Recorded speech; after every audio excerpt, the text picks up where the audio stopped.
Selamat datang tengah-tengah channel itu. Saya Cici akan membacakan cerita yang ditulis oleh sang penulis malam dengan akun Twitter @penulismalam94 dengan judul Kuntilanak Kiriman Mantan. Jangan lupa untuk di like, subscribe, dan share video ini. Selamat mendengarkan. Bismillahirrahmanirrahim. Kali ini, Mimin akan berbagi pengalaman cerita dari Jen, kakak perempuan Mimin yang tahun 2011-an gitu dapat sebuah teror. Nah, teror apa sih itu? Kita langsung masuk ke cerita ya. Mimin di sini bukan Cici ya, melainkan penulis dari penulis malam. Jin adalah namaku. Aku adalah anak pertama dari 3 bersaudara. Aku sangat bersyukur karena aku terlahir di keluarga yang multi etnis. Papaku adalah seorang keturunan Tionghoa asli, dan mamaku adalah keturunan pribumi asli dari suku Sunda. Karena aku memiliki darah campuran, aku pun dikaruniai wajah yang cantik. Aku yang menurut teman-temanku adalah wanita yang cerdas, ramah, dan mudah bergaul dengan siapa saja. Banyak lelaki yang mencoba untuk mendekatiku. Namun, karena sifatku yang selektif untuk memilih pasangan, karena sebenarnya aku trauma dengan perceraian mama dan papa dulu. Aku juga dikenal sebagai pribadi yang tertutup bagi lawan jenis yang ingin mendekatiku. Alhasil, aku hanya memiliki 3 orang mantan selama hidupku. 2 orang diantaranya ketika aku duduk di bangku SMA yang sedang merasakan cinta monyet. Setelahnya, lama tak jua aku menemukan sosok lelaki yang pas untuk diriku. Hingga ketika aku bertemu dengan Mas Ari, nama samaran ya. Mas Ari ini dia bekerja di kantor bank swasta di tempatku bekerja. Awalnya, hubunganku dengan Mas Ari berjalan baik, layaknya seorang atasan kepada bawahan. Oh iya, Mas Ari ini dia atasanku ya. Dia menjabat sebagai head accounting dan aku adalah staf accounting biasa. Mas Ari adalah sosok leader yang menurutku pintar, bijaksana, dan memang beliau ini humoris. Di sela-sela pekerjaan kantor yang membuat otakku serasa mendidih, Mas Ari bisa mencairkan suasana dengan guyonan-guyonannya. Seiring berjalannya waktu, hubunganku dengan Mas Ari yang tadinya hanya sebatas atasan dan bawahan, entah mengapa menjadi dekat. Hingga suatu ketika, Mas Ari memintaku untuk menjadi pacarnya.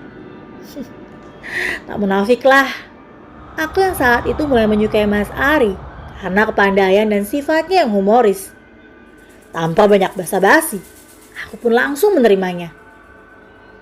Jujur saja, di awal hubunganku dengan Mas Ari, aku seperti mabuk payang.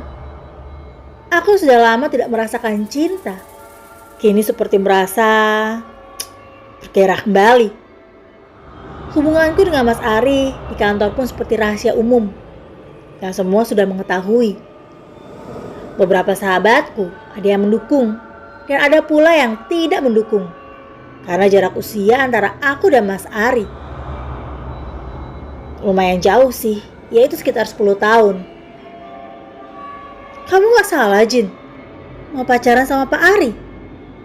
Dia kan udah berumur gitu, sedangkan kamu kan masih muda dan masih cantik. Itulah kurang lebih kata-kata yang biasa aku dengarkan dari mulut mereka.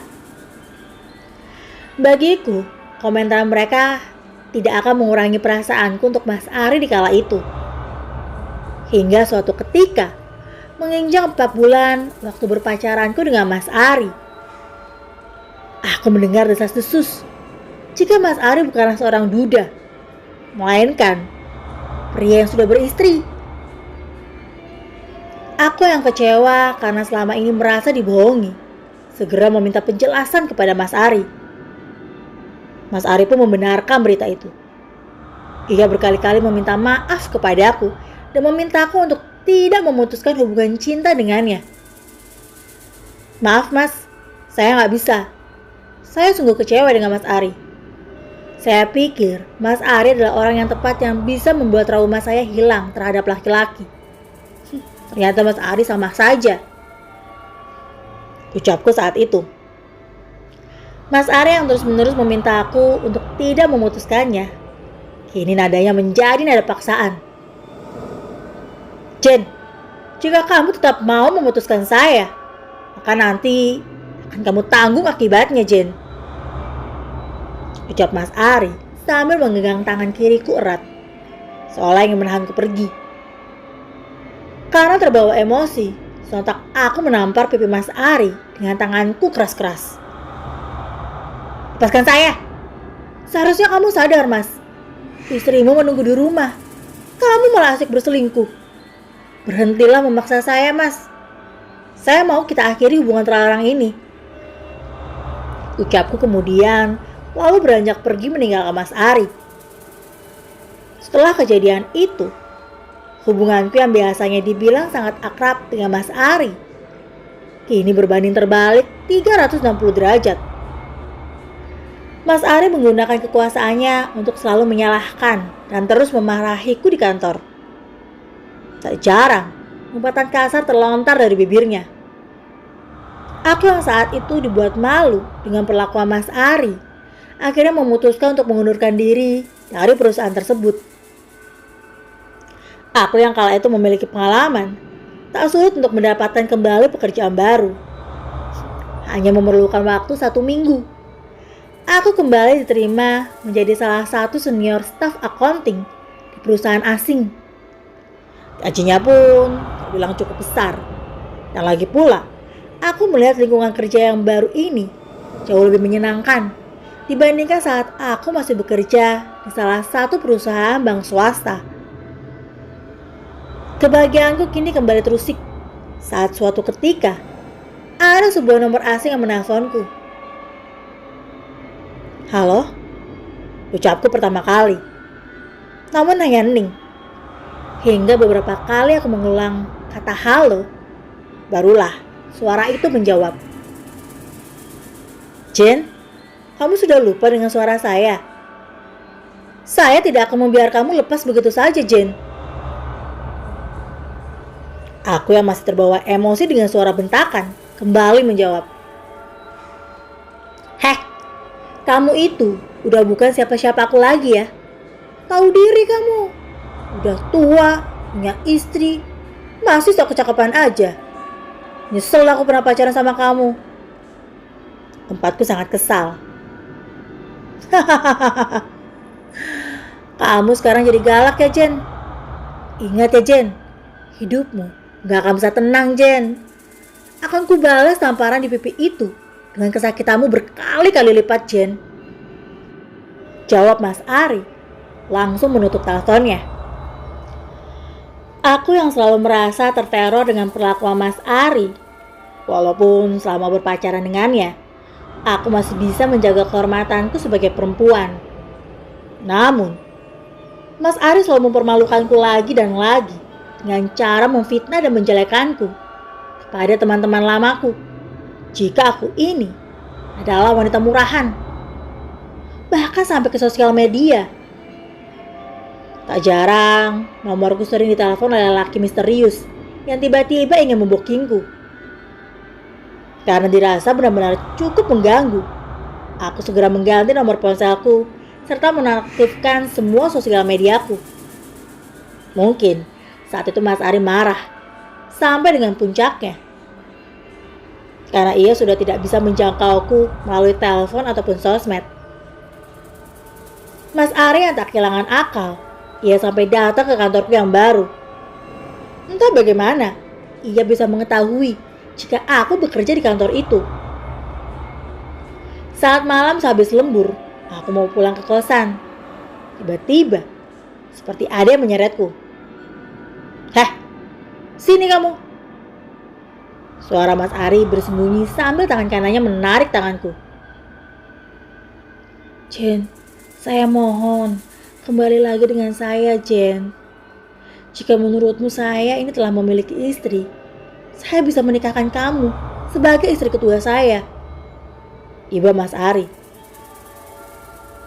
Apa yang kamu minta, Jen? Apa harus saya menceraikan istri saya untuk menikahi kamu? Saya tidak pernah mencintai istri saya, Jen. Saya dan istri saya itu dulu dijodohkan. Tak pernah ada rasa cinta untuknya. Ucap Mas Ari sambil meneteskan air mata. Halah, bodo amat. Emangnya aku peduli sama kamu? Kamu tuh penipu. Bilang single, gak taunya masih punya istri. Stres kamu ya? Kamu pakai berani fitnah aku, teman-temanku. Dan kamu seenaknya komen di FB ku kalau aku ini cewek bookingan. Belum lagi kelakuan kamu yang kayak binatang, sebar-sebarin nomor aku ke cowok-cowok brengsek. Umpatku berkali-kali sambil mencoba melepaskan genggaman Mas Ari. Jen, saya berikan kamu pilihan saat ini. Kamu pilih saya atau tetap mau kita selesai? Tanya Mas Ari sambil melepaskan tanganku. Ya aku mau udahan aja lah. Kan udah dari kemarin aku mutusin kamu. Gak sadar kamu? Jawabku sangat kasar. Tiba-tiba Mas Ari memaksa ingin memelukku dan mencium bibirku. Sontak aku berteriak sekencang-kencangnya dan Mas Ari segera melepaskan tubuhku. Ingat ya Jen, kamu akan mencari saya. Kamu akan mengemis-ngemis kepada saya, Jen. Bentaknya sambil menunjuk-nunjuk wajahku.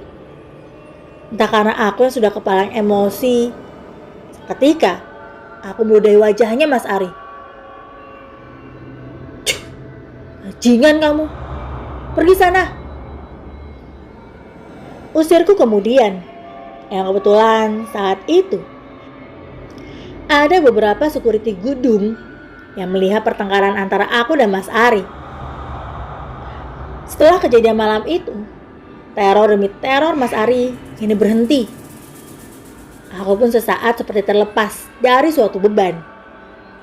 Terkadang aku sangat tidak menyangka jika Mas Ari yang humoris, bijaksana, dan cerdas bisa menjadi sebrutal itu ketika membina suatu hubungan. Untung aja aku gak lama pacarannya sama cowok itu. Jadi toxic relationship kalau dipertahankan ini sih. Batinku dalam hati. Hari ke hari berlalu dengan cepat. Aku semakin bisa move on dari rasa traumaku dengan Mas Ari. Aku kini bisa lebih fokus bekerja tanpa adanya rasa takut kalau nanti Mas Ari akan muncul di hadapanku. Pas sebulan saat kejadian barbar malam itu berlalu, tiba-tiba aku merasakan ada yang aneh dengan tubuhku. Rasanya kepala kiriku merasa pusing yang sangat amat, sehingga aku hampir tidak bisa berdiri. Aku yang berpikir itu adalah sebuah sakit migrain biasa. Segera aku ambil obat yang ada di dalam tasku. 2 jam berlalu, sakit itu tak kunjung reda, malah semakin memburuk. Aku yang tidak kuat menahan rasa sakit, seperti kehilangan kesadaran saat di kantor. Beberapa temanku berkata jika aku mengamuk tidak karuan dan membanting segala benda yang ada di atas meja kerjaku. Ketika aku sadar, aku sudah merasa tidak pusing. Yang kulihat adalah kertas dan alat tulis kantor yang berserakan di mana-mana. Jen, kamu kenapa? Tanya Pak Rudi atasanku. Maaf Pak, tadi saya pusing sekali. Bahkan saya hampir tidak sadar. Ya sudah, kamu pulang saja sekarang. Daripada nanti kamu sakitnya tambah parah. Saat aku berjalan pulang ke kosanku dan tidak jauh dari tempat kerja, aku berpikir, Kok bisa sih? Aku sebabar itu di kantor. Aku gak pernah kayak gitu. Astaga, bikin malu aja hari ini kamu, Jen. Batinku sambil memukul-mukulkan tanganku berkali-kali ke kepalaku sendiri. Keanehan kembali muncul saat aku baru menginjakkan kaki di kamar kosan. Tiba-tiba, maaf, kemaluanku seperti gatal yang amat sangat dan rasanya seperti terbakar. Segera aku lekas ke kamar mandi untuk membersihkannya. Mungkin itu hanya keputihan yang biasanya kaum hawa sering dapatkan. Batinku sambil menghela nafas. Namun, rasa gatal dan panas itu semakin menjadi-jadi. Berkali-kali aku pergi ke kamar mandi untuk membersihkan. Betapa terperanjatnya ketika aku melihat ada cairan nanah kental yang sangat bau anyir dan busuk. Dari kemaluanku, aku menjadi panik dan takut. Aku yang selalu menjaga kebersihan kewanitaanku tidak pernah sekalipun mengalami hal yang seperti ini. Dan aku bukanlah wanita yang suka seenaknya bergonta-ganti pasangan. Aku selalu menjunjung tinggi nilai adat ketimuran yang hanya akan melakukan hubungan jika sudah menikah. Sekitar 3 jam aku merasa tersiksa dengan rasa gatal dan panas. Belum lagi ada cairan nanah yang keluar dari kewanitaanku. Tiba-tiba, rasa gatal dan panas beserta cairan nanah itu hilang dengan sendirinya. Saat itu pula, aku segera mengecek kesehatan kewanitaanku ke sebuah klinik khusus spesialis kulit dan kelamin. Sebenarnya, aku sendiri sangat malu karena ini kali pertama aku datang ke klinik seperti itu. Setelah nunggu beberapa lama karena antrian, akhirnya aku diperiksa masuk ke dalam ruang periksa dokter. Tanpa basa-basi, ibu dokter langsung menanyakan kepadaku apa gejala yang aku alami. Dengan tersipu malu, aku pun menceritakan saat alat kemaluanku terasa gatal dan panas, serta mengeluarkan cairan nanah. Oke, yuk lanjut kita periksa dulu ya, Jen, ucap si ibu dokter sambil tersenyum. Berkali-kali, ibu dokter memasukkan alat pengukur pH kewanitaan dan mengecek. Namun, raut wajah si ibu dokter sepertinya ia merasa kebingungan dengan hasilnya. Si ibu dokter menghela nafas. Dari semua hasilnya, semuanya bagus kok, Jen. Justru daerah kewanitaanmu bisa dibilang terjaga dengan baik. Awalnya saya mendiagnosis dari keluhanmu, mungkin ini sifilis. Tapi saat saya periksa, semuanya normal. Begini, sekarang saya beri kamu obat sejenis antibiotik ya, yang kamu minum hanya di saat gatal dan mengeluarkan nanah saja, ucap si ibu dokter. Segera aku menebus obat itu dan kembali pulang. Aku yang di hari itu merasa bete di kosan sendirian, tiba-tiba iseng mengabari Ling. Ling, kamu hari ini sibuk? Enggak tuh, ya namanya juga aku kan mama muda, paling juga ngurusin anak lah, Jen, apartemen. Kamu gak kerja BTW? Aku pulang setengah hari. Tadi aku sakit, Ling. Kalau aku ke apartemen kamu gimana?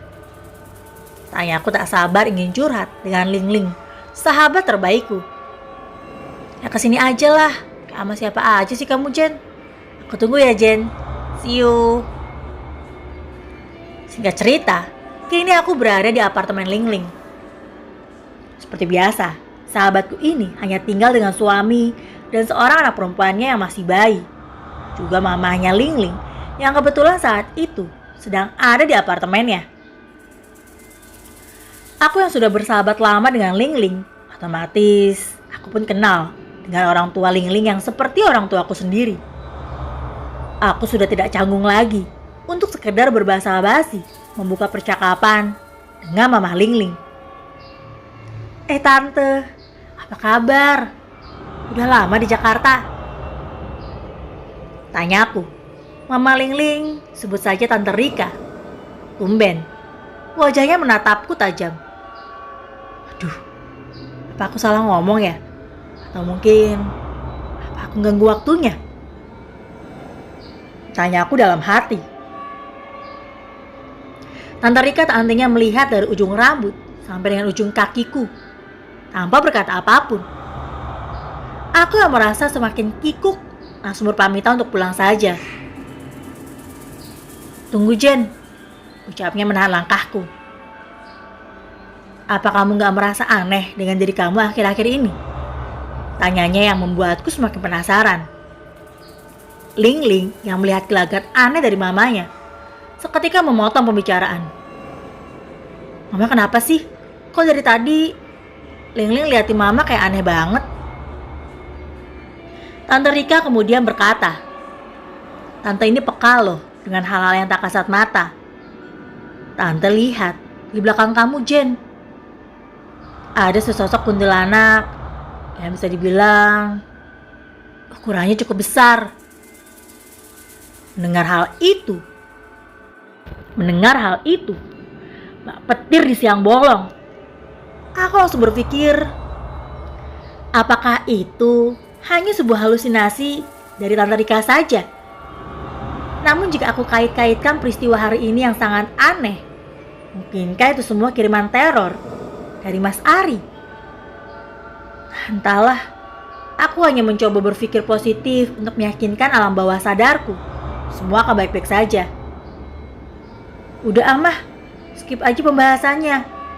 Ngaco deh Mama. Mungkin Mama kecapean di pesawat tadi. Kan lumayan jauh dari Bangka ke Jakarta.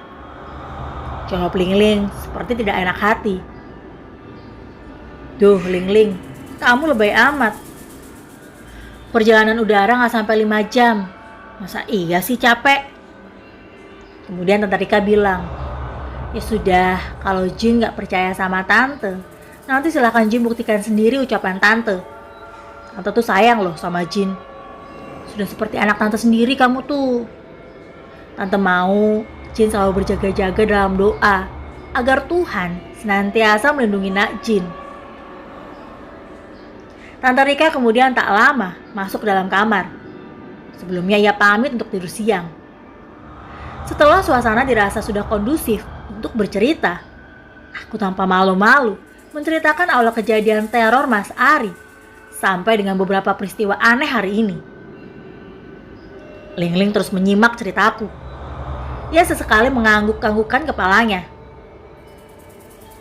Jin, sorry to say lo ya. Dari awal aku lihat si Ari ini emang agak annoying loh. Gak tahu sih kenapa. Cuman ya saat itu kan kamu lagi cinta-cintanya tuh sama dia. Jadi better aku gak mau komentar lah. Nah terus masalah teror. Gimana ya? Pernah sih suatu waktu si Ari tuh nge-BBM aku loh. Bener-bener sudden banget. Aku sih gak tahu ya dia dapat kontak BBM aku dari mana. Cuma waktu itu dia sempat nanyain kamu, sebenarnya kamu tuh cewek baik-baik apa bukan? Kan geje banget tuh cowok. Oh iya, aku inget si Ari dulu sering pinjam handphone aku. Aku sih no hard feeling aja sama si Ari. Gak taunya tuh kunyuk malah nge-save nomor-nomor temen aku dari BBM. Cowokku kesal mengingat kelakuan menyebalkan Mas Ari. Kemudian Lingling berkomentar, gini deh Jen, kan gak baik juga kita asal tuduh orang. Barangkali kamu pusing dan keputihan itu karena faktor mau menstruasi. Kalau memang kamu masih merasa diteror atau ngerasa dia gak beres selama 1 mingguan, kamu kabarin aku ya Jin. Nanti biar aku temenin kamu ke Pak Kiai Haji Pur yang dulu pernah ngobatin aku Jin. Gimana? Aku langsung mengiyakan saran dari Lingling sahabatku dari dulu. Aku pun merasa agak lega setelah bercerita dengannya. Benar, Ling bilang. Mungkin aku mau menstruasi, sehingga aku merasa migrain parah tadi pagi. Dan seperti merasa ada keputihan, gumamku dalam hati. Setelah menjelang sore, aku pamit pulang, karena kebetulan suami Ling sudah pulang dari kantor. Sepanjang perjalanan ke kosan, aku selalu berpikiran positif untuk selalu mengingat kata-kata Ling. Namun, saat aku menolehkan wajahku ke spion motor, aku seperti sedang membonceng sesosok kuntilanak yang wajahnya sangat menyeramkan. Enggak, ini pasti halusinasi. Enggak mungkin ada kuntilanak. Aku mencoba menyadarkan diri. Seketika, malah aku pusing. Dan motorku hilang kendali. Terjatuh. Untung saja saat itu sudah tidak ada mobil di belakangku. Andai saja ada mobil atau kendaraan lain, mungkin tubuhku sudah hancur terlindas. Segera beberapa orang menghampiri dan membantuku menepikan motor yang terjatuh pas di tengah jalan. Mbak gak apa-apa? Kok bisa tiba-tiba jatuh sih mbak? Tanya salah satu orang yang mengerubungiku. Aku yang masih lemas dan shock hanya menggelengkan kepalaku. Mbak, temannya tadi dibonceng kemana? Tanya orang yang sama. Saya dari tadi bawa motor sendirian kok pak, gak sama siapa-siapa. Tadi saya jatuh karena tiba-tiba kepala saya pusing. Jawabku lirih. Loh, tadi saya jelas lihat mbak. Mbak ini lewat dengan membonceng satu teman wanita yang memakai baju serba putih. Saya cuma takutnya teman mbak itu ikut terjatuh dan terpental dari motor. Secaranya kemudian, aku yang sudah tidak bisa berkata-kata lagi, dengan langkah gontai, mencoba menstarter motor metiku dan segera beranjak pulang. Aku berterima kasih sekaligus berpamitan kepada orang-orang yang telah menolongku. Otakku seperti bergelut dengan keanehan hari ini. Aku selalu mencoba terus berpikir positif, walaupun terkadang sulit. Baru saja aku memasukkan motor ke dalam garasi kos-kosan. Tiba-tiba, aku melihat ada sesosok bayangan putih yang terbang sambil cekikikan. Mulutku seperti tercekat. Padahal saat itu masih ada beberapa orang di depan yang sedang asik nongkrong. Kesadaranku mulai goyang saat menaiki anak tangga menuju lantai 2 kamarku. Aku melihat dengan jelas sosok kuntilanak yang aku bonceng kini sedang berdiri mengambang di udara. Rambutnya benar-benar panjang menjuntai. Kuntilanak itu seketika terlihat wajahnya menyeramkan, menyerupai Barong, dengan gigi taringnya yang menjulur keluar dan matanya yang merah melotot seperti mau copot. Berkali-kali aku mencoba istighfar, namun kuntilanak itu masih ada pada tempatnya. Aku yang masih gemetaran langsung tertunduk lemas karena seperti terkuras tenaganya melihat penampakan mengerikan itu. Lalu ada tepukan di bahuku. Permisi mbak, kok malah jongkok di tangga? Ucap Andin, salah satu tetangga kos-kosanku yang kebetulan saat itu dia baru pulang kerja. Anu mbak, tiba-tiba tadi ngerasa vertigo pas saya mau ke kamar. Yaudah, yuk di papa yuk sama saya. Timpal Andin sambil menjulurkan tangannya serta memapah tubuhku yang sudah lemas menuju ke kamar. Saat melewati lorong yang agak gelap menuju kamar kosku, tubuh Andin seketika berbau anyir darah yang membuatku mual. Aku tidak berani menatap ke arah wajahnya sampai ketika aku berkata, Mbak, terima kasih sudah sampai sini saja. Sambil menoleh, ternyata di sebelahku bukanlah Mbak Andin, melainkan sesosok kuntilanak dengan wajahnya menyerupai Barong. Aku teriak sekencang-kencangnya. Mbak Andin yang asli kemudian keluar dari kamar. "Mbak Jen, kenapa Mbak? Apa masih sakit?" tanyanya panik. Aku hanya menggelengkan kepala, langsung berlari masuk kamar dan mengunci diri. "Kenapa ini jadi begini?" tanya aku. Kuntilanak itu tak henti menggangguku. Baru saja aku mau mandi menyegarkan diri. Tiba-tiba, lemari kayu di kontrakanku seperti ada yang menggebrak-gebrak dari dalam. Dengan sisa tenaga yang kumiliki, aku mencoba untuk membuka lemari itu sambil berdoa dalam hati. Betapa terperanjatnya aku ketika melihat ada kuntilanak yang sedang di dalam lemari sambil menyeringai menatap ke arahku. Dan saat itu pula, semua menjadi gelap. Entah berapa lama aku pingsan. Aku dibangunkan dengan dering dan getar teleponku. Kulihat ada 25 miss call dan puluhan kali ping dari Ling. "Halo Ling, aku takut Ling. Aku benar-benar diteror sama kuntilanak Ling." Ling yang panik segera menanyakan kabarku. "Jen, dari kemarin nyokap terus ngomongin kamu. Dia suruh aku buat hubungin kamu, Jin. Mana handphone kamu gak diangkat-angkat lagi." "Ling, kalau kamu ada waktu, tolong antar aku ke Pak Kiai Haji Pur. Aku kayaknya udah gak sanggup kalau begini." Oke. Tapi aku hari ini sama besok kayaknya temenin suami dulu ya keluar kota. Palingan 3 hari lagi aku bisa pulang ke Jakarta." "Ya udah, secepatnya deh. Kamu antar aku ya, Ling. Aku benar-benar takut sekarang." Ucapku memelas. Kulihat jam dinding menunjukkan pukul 9 pagi. Karena dirasa tidak mungkin aku bekerja hari ini, aku meminta izin kepada Pak Rudi dengan mengirimkan bukti foto celana panjangku yang terkoyak dan kakiku yang luka-luka karena terjatuh dari motor kemarin. Seharian itu, aku hanya merebahkan diri di tempat tidur. Persendianku terasa amat sakit dan perih karena luka-luka kemarin belum sempat aku obati. Detik demi detik berlalu. Kini tak hanya kaki dan tanganku saja yang merasa perih, melainkan perutku yang sudah mulai meronta untuk segera diisi. Memaksakan diri agar pagi itu untuk mencari makan.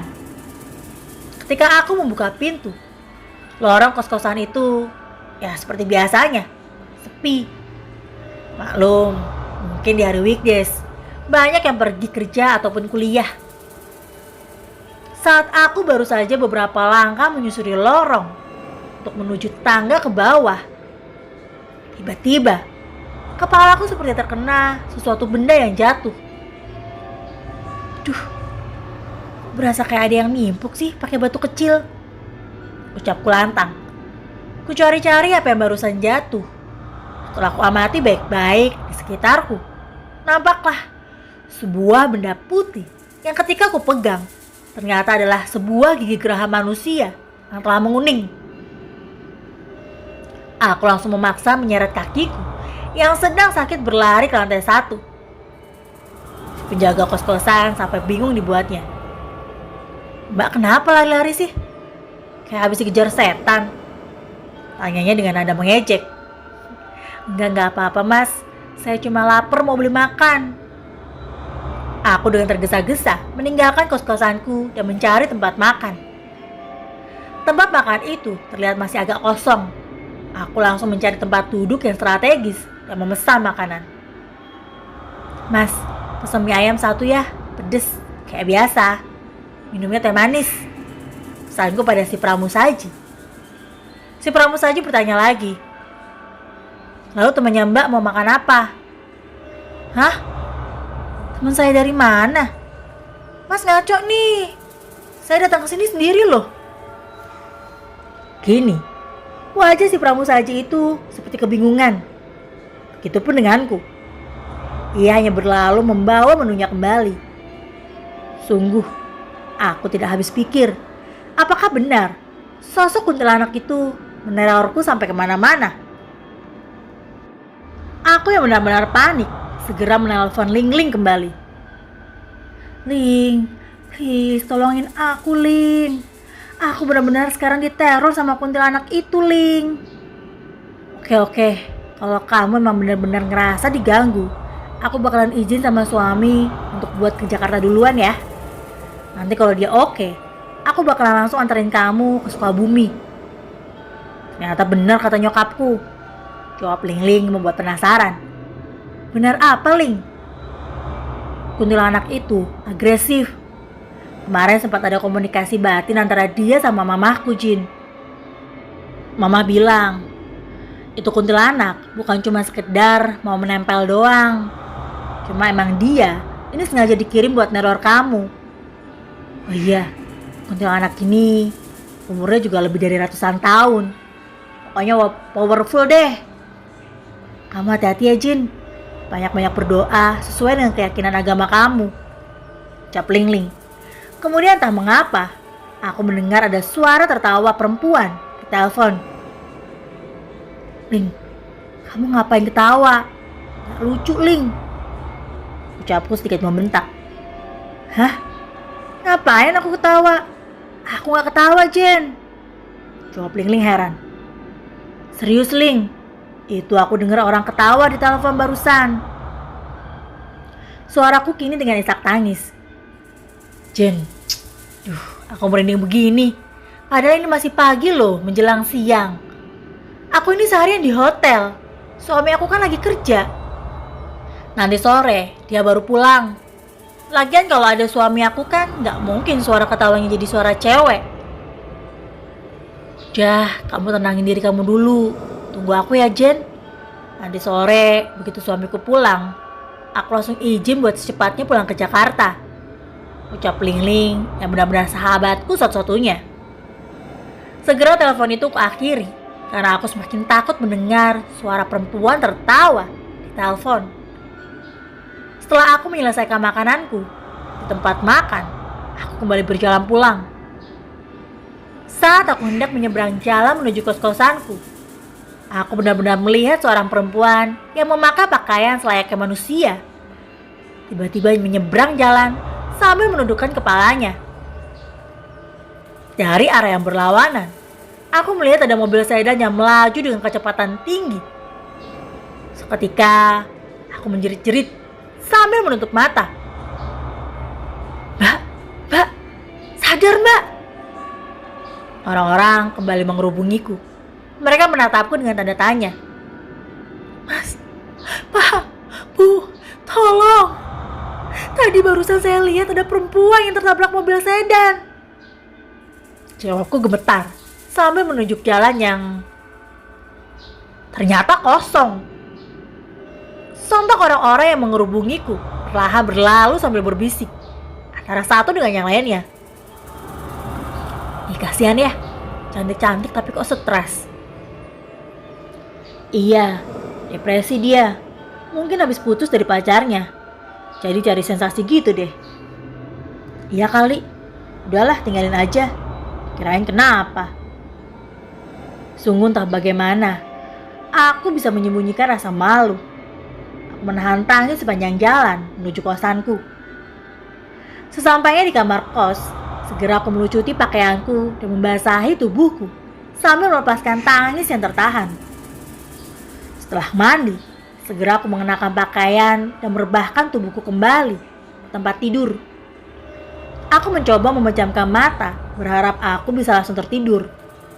Tapi, tiba-tiba muncul lagi rasa gatal dan panas, serta mengeluarkan nanah berbau busuk di daerah kewanitaanku.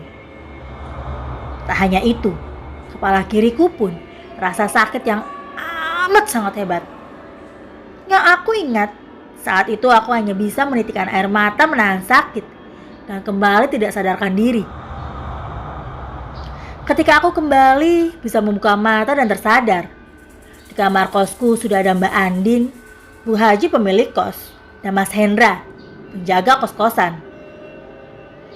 Mbak Andin yang untungnya saat itu sedang off kerja, ia mendengar suara bising di kamarku, seperti membanting-banting barang. Lalu setelah ia dengar suaraku berubah, terkadang tertawa seperti kuntilanak, sesaat kemudian menangis terseduh-seduh. Mbak Anin yang penasaran langsung segera membuka pintu kamarku yang tidak terkunci. Saat Mbak Anin melihatku, aku seperti sedang kesurupan dengan kamar yang berantakan dan tubuhku dipenuhi luka cakaran. Sampai ada beberapa luka yang mengeluarkan darah. Karena Mbak Anin panik sekaligus takut, Mbak Anin segera memanggil Mas Hendra dan menelpon Ibu Haji si pemilik kosan untuk membantu menyadarkanku. Alhamdulillah, syukur Neng udah siuman, ucap si Ibu Haji kemudian. Tadinya kalau Mbak masih gak sadar, kita mau bawa ke orang pinter. Untungnya Mbak sudah sadar sekarang, sambung Mas Hendra. Melihat aku yang sudah sadar, Mas Hendra dan Mbak Anim pamit untuk keluar dari kamarku. Kini hanya tersisa isi Ibu Haji, si pemilik kos-kosan. Neng, apa Neng punya kertas sama pulpen? Oh ada Bu, itu di tas saya. Silakan saja diambil. Ibu Haji langsung mengambil tasku dan mengeluarkan buku nota kecil serta pulpen yang selalu kubawa. Ia segera menulis tulisan Arab yang kutebak itu adalah ayat kursi. Si ibu langsung menempelkan kertas yang sudah ditulisnya di depan pintu kamar dan berkata, mudah-mudahan Neng gak diganggu lagi ya. Sekarang Neng istirahat. Tapi pas Neng gak sadar, ibu udah obatin semua luka-luka di badan Neng, termasuk yang di kaki Neng, yang menurut ibu agak dalam lukanya. Mendengar hal itu, aku menangis dan berterima kasih kepada ibu kos. Aku tiba-tiba merindukan mama yang saat itu berada di kampung.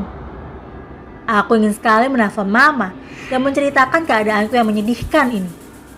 Namun aku tak sanggup membuat mama ikut sedih dan khawatir. Sehingga saat itu, aku hanya memutuskan untuk mengirimkan chat BBM sekedar aku meminta doa agar dijauhkan dari hal-hal dan gangguan yang aneh.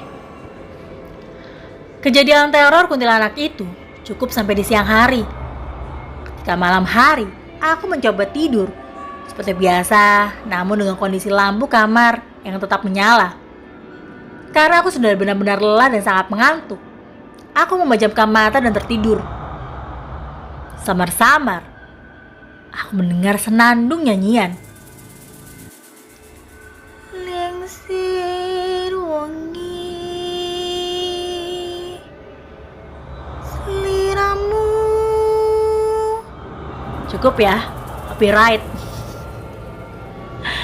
Aku sontak membuka mata dan ternyata aku sedang tertidur di atas pelukan kuntilanak. Kuntilanak itu terus-menerus menyenandungkan lagu Lengsir Wengi dengan nada lirih. Tangan kanan kuntilanak itu mengelus-ngelus rambutku seperti ibu yang sedang mencurahkan kasih sayang pada anaknya. Wajahnya kini nampak terlihat jelas, mirip seperti Barong, dengan taring yang menjulur serta mata merahnya yang melotot keluar. Rambutnya yang panjang acak-acakan. Sungguh, itu pemandangan yang seumur hidup tak akan bisa kulupakan. Apalagi jarak antara wajahku dan wajahnya tidak sampai sejengkal ukuran tangan manusia. Lidahku sangat keluh. Aku tidak bisa berteriak, bahkan berkata-kata. Mataku enggan terpejam. Aku sangat takut sekali. Tiba-tiba aku ingat, aku baca doa-doa yang dulu Mama ajarkan kepada aku.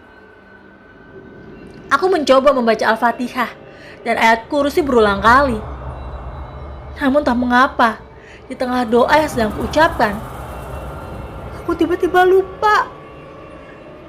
Ya Allah, aku memohon, tolong lindungilah aku. Doaku kemudian lirih dalam hati. Tak terasa, air mata merembes di mataku. Sosok kuntilanak itu kemudian terdiam dan berkata, menyerahlah dan kembalilah kepada Tuanku jika kamu mau teror ini berakhir. Si sosok itu kembali terbang dan menghilang, menembus tembok dengan suara cekikikannya yang memekakan telinga. Jen, Jen, bangun Jen. Suara Lingling membangunkanku. Aku akhirnya terhenyak dari mimpi dan langsung membukakan pintu. Terlihat pagi itu, Lingling sudah ada di depan pintu kosku dengan koper yang ia bawa. Aku menangis di pelukan Lingling, menceritakan mimpiku, serta beberapa hari kemarin yang tidak ada habis-habisnya diteror kuntilanak itu. Demi kamu Jen, aku sampai mohon-mohon ke suamiku untuk pulang ke Jakarta duluan. Dan memang kebetulan ternyata waktu dinas suamiku di Surabaya diperpanjang sampai minggu depan. Jadi ya udah, aku dibolehin buat pulang duluan. Aku dan nyokap emang khawatir banget sih sama keadaan kamu. Sekarang kamu cepet deh ganti baju. Pagi ini, ayo langsung kita ke Sukabumi. Aku segera bergegas pergi ke tempat Pak Kiai Haji Pur bersama Lingling. Namun hari itu, karena Lingling yang masih merasa letih, ia memutuskan untuk menyewa mobil beserta supir untuk sampai ke tujuan. Baru saja beberapa ratus meter, mobil yang kami tumpangi banyak kempes. Bukan hanya satu, melainkan 3 ban sekaligus kempes. Dengan terpaksa, kami berdua cancel dan mencari sewaan kendaraan lain. Saat itu agak susah ya guys, kalau mau sewa mobil mendadak. Namanya juga belum ada transportasi online kayak sekarang. Ling, aku takut Ling. Belum sampai aja udah banyak kejadian kayak gini. Udah, tenang Jen. Aku juga sebenarnya shock, tapi aku harus tenang. Kita gak boleh panik Jen. Ingat, kita punya Tuhan. Tuhan yang akan melindungi kita Jen. Lingling terus menerus dengan sabar menguatkanku. Sekitar 4 jam berlalu, tak kunjung mendapatkan mobil sewaan. Ada yang menawarkan, namun harganya dipatok terlalu mahal. Hingga berkali-kali kami urungkan. Aku tiba-tiba teringat akan Ibu Haji Dewi, si pemilik kos-kosan, yang mana suaminya ini mempunyai rental mobil. Aku langsung menghubungi Ibu Haji untuk menyewa mobilnya pulang pergi Jakarta Sukabumi. Akhirnya, tak lama mobil Bu Haji menjemputku dan Lingling, yang kebetulan yang menyupiri mobil adalah Pak Haji suaminya. Neng, apa sudah sembuh dari gangguannya? Tanya Pak Haji membuka percakapan. Belum Pak, justru kami mau berobat ke Pak Kiai guru spiritual mama saya. Oh iya Neng, baik. Sudah, kita sama-sama berdoa ya, sesuai dengan kepercayaan masing-masing sebelum berangkat, ucap Pak Haji. Tak lama, Pak Haji langsung menyalakan mesin mobil dan melaju. Dari Jakarta sampai menuju tol exit Bogor, tidak ada kejadian apapun. Namun, saat keluar tol, mobil yang kami tumpangi tiba-tiba mogok. Loh, kok mogok ya? Tanya Pak Haji bingung. Tunggu sebentar ya Neng, Bapak mau cek dulu, barangkali overheat. Bapak mau cek karburatornya dulu. Iya, baik Pak. Hati-hati ya, jawab Lingling lembut. Lingling yang diliputi rasa ketakutan saat itu mengeluarkan sebuah rosario dari tasnya dan khusyuk berdoa. Aku pun yang melihat Lingling berdoa, segera berdoa meminta perlindungan Allah SWT sesuai dengan keyakinanku agar bisa sampai ke tujuan. Di antara heningnya kami, mulut dan hati kami tak henti-hentinya terus merapalkan doa sesuai keyakinan masing-masing. Tak lama kemudian, Pak Haji masuk ke dalam mobil dan mencoba menstarter kembali mobilnya. Mobil kembali menyala. Kami berdua akhirnya mengucap syukur dan saling berpelukan. Akhirnya nyala juga Neng, ucap si bapak. Namun kuntilanak itu seperti tidak menyerah. Mobil itu memang kini sudah menyala. Namun, mobil yang kami tumpangi terasa berat, sangat pelan melaju. Bahkan AC yang ada di dalam mobil seperti tidak ada rasa dingin-dinginnya sama sekali. Aduh Neng, kok mobil Bapak berasa berat banget ya? Bapak ini udah injak pedal gas dalam-dalam loh. Tapi kok ya kecepatannya cuma stabil di 60 km. Mana ini AC kok ya rasanya panas banget. Gerutu Pak Haji sambil menggarukkan kepalanya. Dia keheranan. Duh, aku bakal mabok Jen kalau di mobil gak pakai AC. Ucap Lingling yang mulai pucat seperti kurang oksigen. Waduh, Bapak buka saja ya kacanya Neng. Mana baru sampai puncak ini. Lumayan jauh ke Sukabumi. Ucap Pak Haji seperti tak enak hati. Dan benar saja, baru sebentar mobil kami berhenti. Karena Lingling yang muntah-muntah. Pak, kalau ada minimarket, tolong berhenti sebentar ya. Saya mau beli obat antimo buat Lingling. Baik, Neng. Sesampainya di minimarket, aku langsung membelikan Lingling minyak kayu putih, air mineral, dan obat anti mabok. Aku pun memberikan kudapan dan minuman sebagai bekal perjalanan untuk Pak Haji. Sesaat setelah Lingling meminum obat, ia tertidur pulas. Mobil kami kini terus melaju dengan kecepatan yang rendah. Bagi kami, apalah mobil ini pelan, yang penting jangan sampai mogok kembali. Neng, mohon maaf ya. Apa hambatan perjalanan ini ada hubungannya dengan gangguan yang Neng alami? Apa Bapak boleh tahu awal ceritanya seperti apa, Neng? Tanya Pak Haji penasaran. Aku yang sejujurnya malas untuk menceritakan kembali peristiwa itu karena merasa tidak enak. Mau tidak mau, aku pun menceritakan segala kronologis kejadian. Pak Haji mengangguk dan sesekali ia menimpali ceritaku yang menurutnya seram. Ketika mobil sedang melaju, Pak Haji tiba-tiba menginjak pedal rem secara mendadak. Seketika, Lingling yang sedang tertidur pulas langsung terbangun. Dan aku, kepalaku nyungsep sampai terantuk dashboard mobil. Astagfirullah, apa tadi yang saya tabrak? Teriak Pak Haji sambil buru-buru keluar. Aku yang penasaran lalu ikut turun untuk mengecek keluar mobil. Namun, tak jua ada sesuatu di sana yang tertabrak. Aneh, perasaan tadi Bapak yakin deh ada sesuatu yang Bapak tabrak. Tapi gak tahu apa itu Neng. Karena itu seperti bayangan orang yang jalan cepet banget.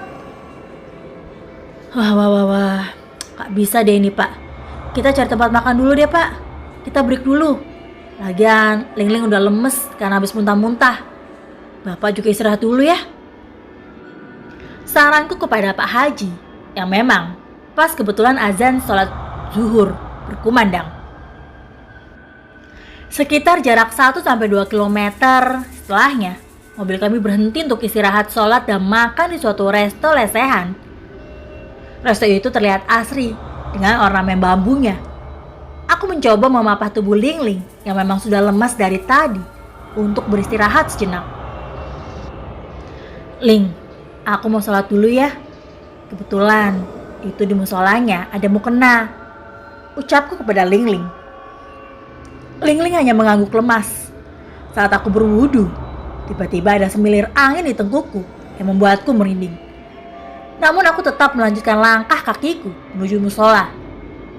Ketika aku sudah membaca doa niat sholat, tiba-tiba aku merasa di sampingku ada sosok kuntilanak yang sama persis saat di kos. Ujung mataku seperti menangkap siluet kuntilanak itu.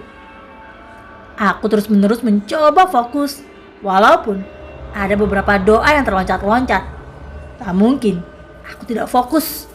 Sudah sampai di rakaat berapa? Karena aku saking takutnya. Aku segera mengakhiri sholatku dengan salam. Ketika aku menoleh ke kiri dan ke kanan, sosok itu memang sudah lenyap. Segera aku setengah berlari menuju meja lesehan. Di sana hanya terlihat Pak Haji yang sedang merokok. Pak, Lingling teman saya kemana? Loh, Bapak saja baru selesai sholat, Neng. Mungkin sedang ke kamar mandi, ucapnya. 5 menit, 10 menit berlalu. Ling-ling tak jua muncul dari kamar mandi. Setelah aku lihat ke kamar mandi, ternyata kamar mandi kosong. Aku yang panik langsung berlari menuju meja. Pak Haji yang bingung bertanya, "Loh, Neng Ling-ling kemana? Apa nggak ada di kamar mandi?" Aku yang mulai panik segera mencoba menghubungi Ling-ling. Namun alangkah terkejutnya, saat aku lihat handphoneku mati. Setelah aku hidupkan, ada banyak BBM, voice note dari Ling-ling. Tak lama aku mencoba telepon Ling-ling. "Jen, kamu kok jahat sih sama aku? Salah aku apa? Kok aku ditinggalin di minimarket, Jen?"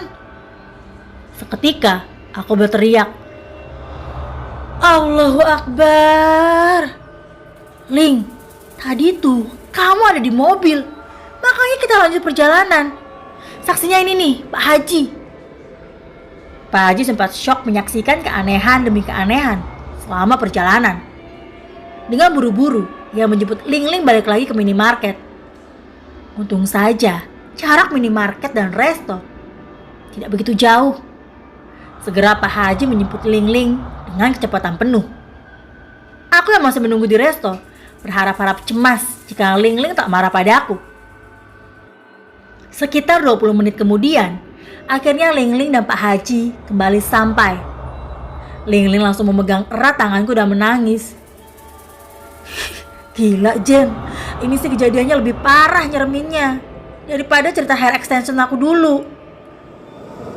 Aku takut banget pas kamu sama Pak Haji mobilnya ninggalin aku. Aku coba BBM kamu berkali-kali tapi gak aktif. Aku coba telepon, teman kamu mati, Jen.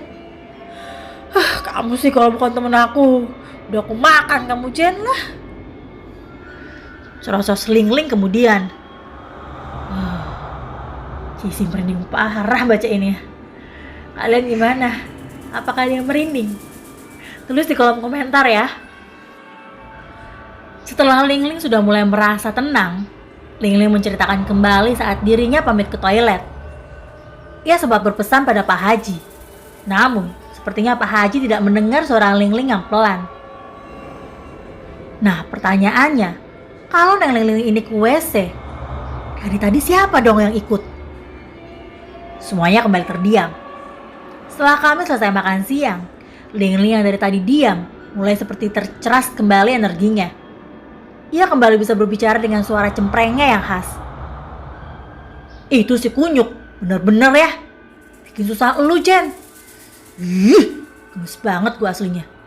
Kalau ketemu, gue jotos kepalanya," ujar Ling-ling yang tiba-tiba mengerutu. Pak Haji hanya terkekeh mendengar cerocos Ling-ling. Mungkin juga Pak Haji mengingat hal konyol saat Ling-ling tertinggal. Aku gak tahu, Ling, kenapa ya si Ari tega banget sama aku. Jujur, kamu munafik sih sebenarnya. Aku agak srek sih sama dia. Cuma pas dijalanin 4 bulan baru ketahuan deh busuknya. Kamu sih, makanya gak usah terlalu picky kalau sama cowok. Kadang heran, kamu tuh cantik, banyak yang deketin, tapi kok ya malah pilih si kunyuk itu sih, Jen. Tanyanya ketus. Aku yang merasa sangat malas membahas Ari langsung mengalihkan pembicaraan. Beberapa saat kemudian, "Neng, alhamdulillah ini mobil bapak udah normal lagi. Udah enteng sekarang. Tuh kan, Neng, gasnya enak. AC-nya juga udah mulai nyala kok, dingin lagi." Tiba-tiba suara Pak Haji cukup mengagetkan. Bagaimana bisa ketika sudah mau sampai ke Padepokan, semuanya kembali normal? Batinku, "Duh, Haji, kenapa gak dari tadi sih tuh AC mobilnya sehat? Saya kan jadi gak perlu buang-buang isi perut." Cerocos Ling-ling kemudian. Pak Haji yang terkekeh tertawa-tawa setiap mendengar Ling-ling berbicara. Mungkin karena suara Ling-ling yang cempreng dan nada bicaranya yang cepat membuat gelak tawa Pak Haji tidak bisa tertahan. 20 menit berlalu. Kini, Padepokan binaan Pak Kiai Haji Pur sudah terlihat. Diparkirnya mobil itu dan kami pun masuk. Saat di depan muka pintu sudah berdiri Pak Kiai sedang bertasbih. "Assalamualaikum Pak Kiai," ucapku memberi salam. Kemudian Pak Kiai menjawab salamku dan mempersilakan kami untuk masuk. Tanpa basa-basi, Pak Kiai kemudian meniupkan angin di ubun-ubunku. Padahal aku sendiri belum mengatakan apa-apa. Pak Kiai seperti bergerak menarik sesuatu dari belakang punggungku. Tanpa bersentuhan kulit ya. Saat itu, kami bertiga seperti bingung dibuatnya. "Heh kamu, iblis laknatullah. Bilang sama tuanmu, jadilah lelaki yang jantan. Kini kembalilah pada tuanmu itu dan jangan pernah mengusik cucuku," ucap Pak Kiai membelakangi tubuh kami. Dan seketika, aku melihat bayangan asap tipis yang konstan. Bayangan itu tidak seperti asap rokok yang cepat memudar. Pak Kiai kembali berucap, "Jangan pernah kau ganggu cucuku, atau akan aku buat kau musnah. Sia-sia waktu bertapamu selama ini. Kamu tidak akan bisa menandingi kekuatan Allah Ta'ala." Kami bertiga tidak mengerti apa maksud Pak Kiai. Namun satu yang pasti, bayangan asap putih itu telah lenyap. Pak Kiai Haji kemudian duduk dan tersenyum. Ia menjelaskan jika di tubuh belakangku ada sesosok kuntilanak yang berumur ratusan tahun. Kuntilanak ini memang sengaja disuruh seseorang untuk mengerjaiku. Pak Haji berkata, ia mengetahui ceritaku sekilas dari penuturan si kuntilanak yang meminta agar aku kembali mencari Mas Ari dan memohon cintanya. Terakhir, tubuhku diruqyah dan keluarlah sebuah benda-benda mengerikan saat itu. Dari kepala kiriku muncul paku kecil yang sudah berkarat sebanyak 3 buah. Dan dari kewanitaanku ada 5 pecahan beling yang cukup kecil.